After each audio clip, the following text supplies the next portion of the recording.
x plus 1 into x plus 9 into x plus 5 তার whole square plus 63 এর উৎপাদকে বিশ্লেষণ করব।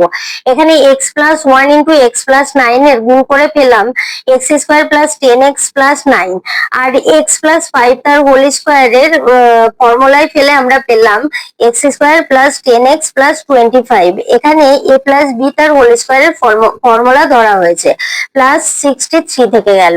এবার আমরা এক্স স্কোয়ার প্লাস 10x কে a ধরে আমরা পেলাম a plus 9 into a plus 25 plus 63।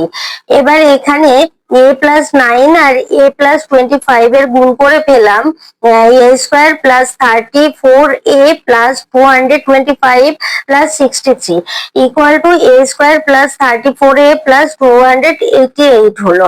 এবার এখানে 288 এর উৎপাদক করে মধ্যপদের সহগ বিশ্লেষণ করে পেলাম হলো a plus 18 into a plus 16।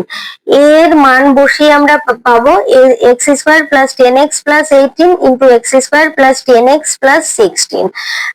এবার x square plus 10x plus 16 এর মধ্যপদের সহগ বিশ্লেষণ করে পেলাম x plus 8 into x plus 2। তাহলে আমাদের অ্যান্সার বের হলো x square plus 10x plus 18 into x plus 8 into x plus 2।